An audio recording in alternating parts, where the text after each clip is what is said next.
And before I call it to order, I want to explain basically why we're here. The CSX agreement, Grant Mielek is here to tell us about it. He's been working on this since October. We didn't have a meeting in December. The policy needs to be renewed on February 10th, my birthday only coincidentally. And so we won't have an official meeting until after we have to make a commitment to this policy. So what I'm going to ask today after we discuss this is to,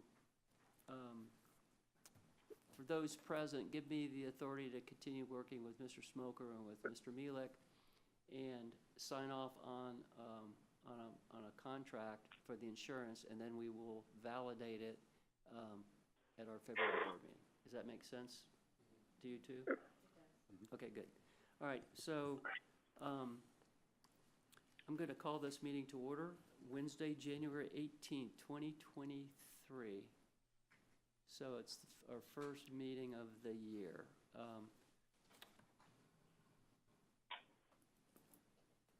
I guess I should read all this, right, Danielle? Yes. Welcome to the January 18th meeting. It's the format is hybrid. Quorum is not physically present, but those in attendance and those in attendance by Zoom are present. So I'd like to call this meeting to order and have the Pledge of Allegiance, please. I pledge allegiance to the flag of the United States of America, and to the republic for which it stands, one nation, under God, indivisible, with liberty and justice for all.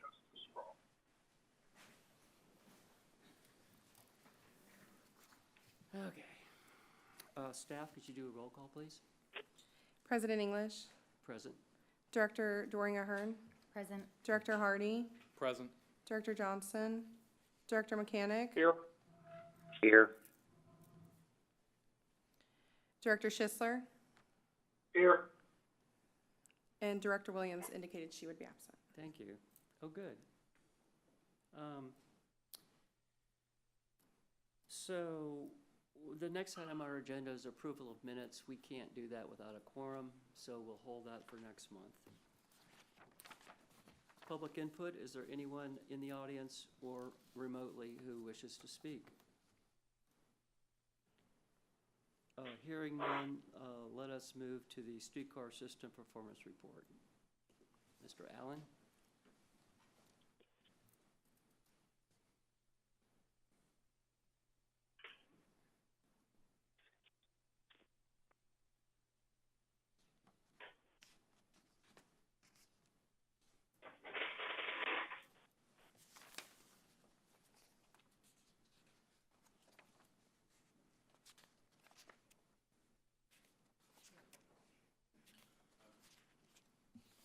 Good afternoon, President English, members of the board, Ms. LeGrand. Brian Allen, Director of Streetcar Operations. I've prepared a little PowerPoint for you. I've kind of going to paint the 3 months previous as kind of a broad brush, and then I've got more details for December for everyone.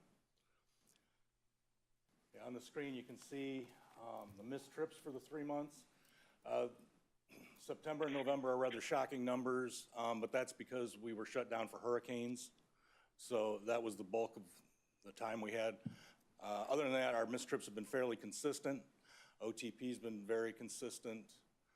And we had a few accidents. They were all road crossing accidents, fairly minor. And then for December, we had 29.1 missed trips, so we're trending in the right direction with our missed trips, split pretty closely between mechanical issues and a shortage of operators. On-time performance was 99.36 with 27 reported late departures. We did provide 18 hours of extra service for the Winter Village Express, and we had 2 accidents. One on the 17th, where we hit a car at York Street, and on the 29th, we hit a car at 3rd Avenue that ignored the stop sign. In both those cases, the drivers were cited. for the accidents. September through November ridership, you can see it remains strong. We completed FY '22 with 1,087,520 riders. That's great. Just an incredible number. Huh? 1,087,520. We can call it 1.1. Well done. And to continue that, December's ridership was an incredible number of 118,575. So that's the best one we've ever done. It's amazing. And we felt that we were busy the entire month.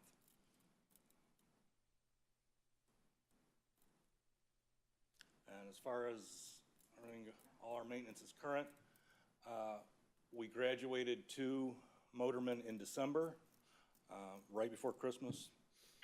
We currently have 2 new motormen in class, and we have 2 positions open, and we also have 2 facility maintenance technician positions open. So we're actively recruiting for those. Motor persons. Motor persons, I'm sorry. We're trying to change the vernacular here. As you see, it's a work in progress. It's going to take me just a little bit, guys. And then as far as infrastructure goes, September we had some minor OCS repair to do because of Hurricane Ian. November we did some spot tie replacement here in the yard. And in December we had to replace the main transformer in the north substation. I included pictures of that so you kind of get an idea of the scale of the thing, because the original transformer failed. So, any questions for me? Any questions, anyone? I wanted Nope. to say that Abby and I both are on the board and executive committee of the Downtown Partnership, and we had a meeting this morning. As is Adelie. Oh, I'm sorry. What? Adelie is also on the board with us. Sorry, I Yes. interrupted. Yes, I know. I'm sorry. I apologize. It was leading up to the fact that it was reported that the Winter Village Express was a huge success, thanks to Ms. LeGrand and Mr. Allen and the Streetcar staff. And every trip was sold out. And they wanted, and I thank the board for the financial support we've given them, because it's a great part of our holiday celebration. Any other questions of Mr. Allen? Thank you very much. Legal and legislative reports. Mr. Smoker? Mr. President, I have nothing to report. We've had no progress, just so you know, with Mr. Shaw and the agreement. They sent some edits to us, to Mr. Smoker and I, in November, and Dave has been unable to get together with their attorney. They've had several scheduled. I understand there's another meeting coming up. We did have a couple comments on their latest draft. So hopefully by next month, we'll be able to kind of know what's going on and whether we can reach an agreement with him as soon as we can, so he can make his architectural planning appropriately. I have a question for Mr. Smoker. Sure. David, what is the latest on the discussions with Tico on changing out their logo? The latest is that the individual at TICO who was coordinating an effort to get together with THS and Hart folks left. She delegated it off to another lawyer who I communicated with about, let's keep moving forward on this, and I have not heard back. And my assumption here is that it isn't a high priority for TICO at this point to move All of a forward sudden, on it. right. And if that's the case, then I don't see why it should be our high priority either, since it would entail making changes to our logo and negotiating exactly how that's going to occur and who's going to pay for it. Yeah, well, they initiated it, so if they are not anxious to proceed, there's no reason why we would be. That's my assessment as well. Yeah, I think it okay. makes sense to us, too. Ms. LeGrand, any? It makes sense to me as well. That's good. Thanks, David. So, Thank you. the public sponsorship agreement, I think you told me that you helping sort that out. Yes. For those of you that have a little history, we have entered into an agreement a number of years ago with Publix for them to pay to sponsor one of our stations. The original agreement made provision for amendment and extension. Publix didn't extend in a timely manner, so we went ahead and negotiated a new agreement and gave them more time. Also had the same basic extension provision built in. And apparently, for one reason or another, they didn't, again, timely renew the agreement, which again put us in the position of them technically being in default. And I discussed it with the Publix representative. I discussed it with Counsel for Hart. And the consensus was, rather than going through the brain damage of having to negotiate a new agreement, that we would essentially waive the default and on the promise that they would go ahead and pay promptly. So hopefully the matter's been taken care of. I have not heard anything more about it since. I talked to the Publix representative who indicated that they were in the process of making the payment under the agreement. So we took it Thank upon you. ourselves to essentially do the right thing under the circumstances. Thank you. Could you and/or Frank, whoever from marketing is following this, just be sure we follow them, make sure we get paid? Thank you. Any other questions? That's it for you? Mhm. Okay, Chair's report. I'd like to ask Grant Mielek, the GCM Insurance and Risk Management Advisors, to come forward and brief us on where we are with the CSX crossing insurance. Good afternoon, President English and Board of Streetcar Historic Board. How you guys doing? We're good. So it's after year end and insurance in this market is a lot of fun.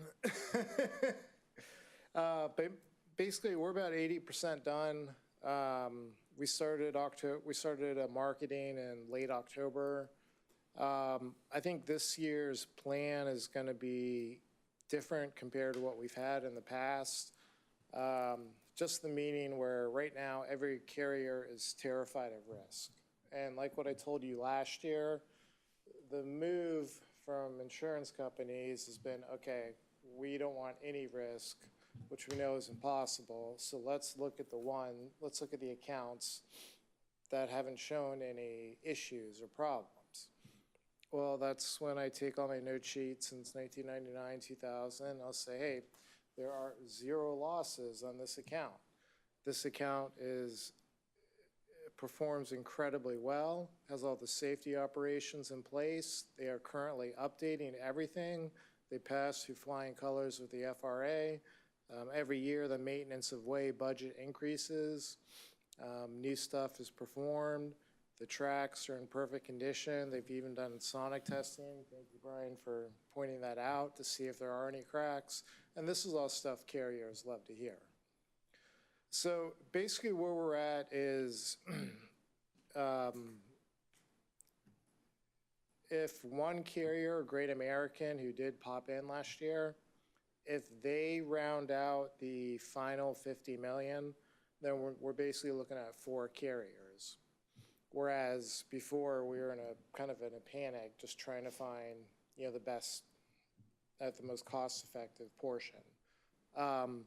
I know this does always come down to the wire the past few years, but if you saw some of the initial proposals I've had, Some of them are in my box, or some of them are out the window outside my building. It's, we always start from about $1 million and then work our way down. Sure. So this year, plain the fact of the matter is, underwriters love municipalities. Because, you know, I'm sorry, say that again? underwriters love municipalities. And it's because, you know, who's truly paying for it? The taxpayers. Well, I understand THS's financial intricacies and so forth, and I understand the big game plan here. But also, as a taxpayer, I'm not going to let a carrier just salivate over something because taxpayers are paying for it. In my mind, you know, I'm paying for it, you're paying for it, and THS is paying for it. So that said, I would budget no more than 5%. I expect to come in less than last year. And overall, we're looking really darn good. I want to commend Danielle and Brian for helping me getting all the information I need. Commend Dave for picking up my phone call once a month. All right, twice. But probably in the next 10 days, we'll have everything settled and have a formal bona fide proposal for you. Thank you. Grant, questions? I mean, it's grim.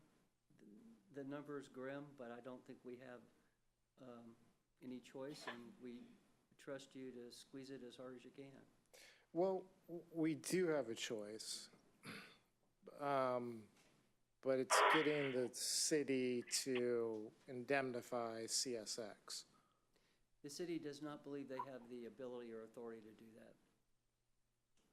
I would I have mean, to agree. We've asked, believe me, and Cal, I don't know if you can, I mean, I don't think the city has any interest in being the indemnificator. Yeah, as far as, that's correct. As far as we know, as far as Director English is correct, I don't think, ran that by legal, and they don't think that would be possible. I would concur with that. But the other possibility is, of course, to sit down with CSX. Is to what? Sit down with CSX and see if they're willing to reduce the amount of coverage. Well, I think it's too late to do that this year, since it's, Is it going to happen this year? Probably not, because I'm dealing with a new risk manager. But we've become pretty friendly with each other, just kind of like the last one who did lower the limits of liability. I've told you my ultimate goal is to get us to 50 million limits in liability. say that again? Get CSX to cut off, instead of 100 million, make it 50 million. Well, we're at 75 million now, right? Yeah. Correct, but my point was, on my chart for this year was I wanted to see how hard I could get them to 50. But the guy I was dealing with went on to another company. You know, I really think once we get past this budget year and this policy, that we really sit down with the city and Hart's risk manager and make sure that the administration, I know they know how much it costs because Vic Bide is, you know, it's part of what he has to, the monies he has to assemble. But it's really about time, and if we're ever going to consider an extension, then this would be the time to really get serious about that too. So, anyone else have any questions? Nobody online? Come on, it's insurance. Don't we have lots of questions? It's insurance. Thanks, Grant. We appreciate it. I can assure you that Grant and I and Mr. Smoker, and I'm not sure who your attorney is here on staff that deals with us now, but Mr. Smoker would probably need to know that. So Miss Brenda Bailey, who's also online, she's Brenda our, Bailey? she's our attorney, and she is our attorney, and she is also online right now. at Thank the you. meeting, Yeah, yes. so it would be nice for Dave to have her contact information and, Actually, we've been in contact a number of times. okay, good. So, bet on me. Just want to be sure everybody knows how to get hold of everybody. So, I'd like everybody's consent for me to move forward with these gentlemen and settle the issue, and we'll keep Ms. LeGrand in the loop, and of course, the city. And if you'll, do I need to vote for this, Danielle? Can't vote. So you can't do a vote, but you could do a consensus. So you could ask if there is an agreement, or if there's a consensus among the board to allow you to do Okay. that, and then to ratify at the next meeting, and you could do that with a yay/nay vote.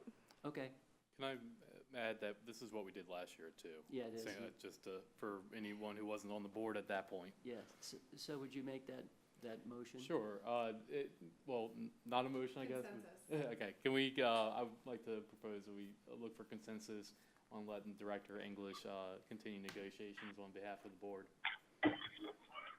So all in favor, say aye. Aye. Aye. Opposed? Thank you, David. Opposed, say nay. Hearing no nays, we will move forward. Thank you very much, and thank you, Mr. Mielek, for Thank you, board. getting out of your sick bed to come see us. Oh, and I did find out one more thing about Pidgeot. You know, the policy we rewrote, they've been taking on catastrophic claims and so forth. So that's why you saw these prices were going up, because they were taking on catastrophic claims. Interesting. Thank you. I wouldn't be surprised if that program's done within a year or two. So Good. you guys made a good switch. Thank you very much. We'll be in touch. Okay, let's move to the Chief Executive Officer's report. Ms. LeGrand? Okay, so good morning again. Happy New Year for those of you who I haven't seen. Just a couple of quick updates. So if you recall, since we haven't had a meeting in a while, one of our last discussions was on vehicle wraps. So if you've been following the overall HART meetings, you may be aware that we are looking to remove vehicle wraps of advertisements from our buses. We did have a conversation in this meeting on how would that, relate to the streetcar vehicles, and we did have some discussion. We didn't vote on anything, but we had a discussion that maybe we would like to consider not having advertisements wrapped on the streetcars as well. At that time, myself and Cal agreed to work together, which Cal, we have to make that happen, to see how much we could generate if we had sponsorships for every streetcar station, and if there was a way, at a minimum, to get to a net zero loss, if we could increase the sponsorships for every station.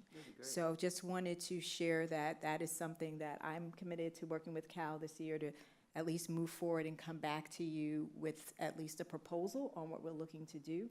As it relates to the HART vehicles, our schedule is to have no advertising wraps on our vehicles by May of this year. Wow. So, if Cal and I start doing the work and working with staff here at HART to support us to see how much we could generate from each one of the stops. But I think overall, we were saying we were receiving around, in round numbers, like, not that much money in advertisement, right? It was like $1 million or something like that? I can't, yeah. Frank, do you know how much did we get for the overall advertisement? Yeah, so Frank Wazinski, Manager of Marketing and Communications for HART. In 2022, we did $115,000 in revenue from Vector Media Okay, so, for Streetcar. and that's 115? $115,000? Yeah, they came in at $104,000, but there's a guarantee that's $115,000 for the year. Okay, That's for station stop naming? That's strictly That's for the streetcar wraps on the wraps. vehicles. That's that includes everything though. It doesn't, because we also do pillars for Dick Greco Station and things like that as well, like flag poles. So, but primarily it's the streetcar wraps that is the Well, majority. what you all might consider, when we went through this the first time years ago, we had naming rights for all the station stops, so we didn't get them all quite done. We also had naming rights for the streetcars, and I think we charged $250,000 for those. You might seriously consider, if you're going to take the wraps off the streetcars, that we include streetcar naming, because there are a lot of benevolent people around that weren't around 20 years ago. I can think of a couple, and they might be very interested in having a car named for them or their family. Mr. Vinnick might be interested, Mr. Shaw might be interested, there are others who might be interested. So please try and include that in your analysis, because that raises money a whole lot faster. So what we'll do is work together, we'll put together a scope of what we'll look at, and we'll be prepared to come back next meeting to share with you what we're gonna look at and get some Sure. more input. And then I'll work closely with Cal, and I think Cal found the data, so Alright. he has the numbers. It's in the packet, for the year end, Oh, for the great, streetcar wraps. thank you. Right, so again, if we're looking at $95,000, you know, our sidebar conversation was, well, if we have 10 stops and we only got $10,000 per stop, we got to net zero, right? Yeah. So we feel like we could get more than $10,000 per Should be able stop, to. so we should be able to increase it. So just wanted to share that we talked about it last year, but we're definitely going to move forward in that conversation. And then the other thing I wanted to share is that a part of our HART budget includes the streetcar budget, and we did a presentation during the budget cycle that we're going to look to increase the frequency in the streetcar in the weekends on some blocks of time to 12 minutes. So just wanted to give you an update that that is going to be effective starting in March. That's So we have a March markup, and in March, that is when we're going to increase the frequency. That's great. So Mr. Allen and his team is aware of that, and it's great that he's hired 2 more motor people so that we can actually maintain that new frequency. So those are my quick updates, and That's I want great. to share that. Very exciting. Thank you so much. That brings us to compliance reports. Mr. Wazinski has given us a report in our package. Anyone have any questions? Want to thank you again, the marketing department, for everything you helped make happen over the holidays. City of Tampa financial statements are in the packet, and is there any old business that we haven't already covered? Any new business? In that case, I will call this meeting adjourned. Thank you all for coming. Yeah. Thank you. Thank you. Good afternoon. Yeah, that was a quickie.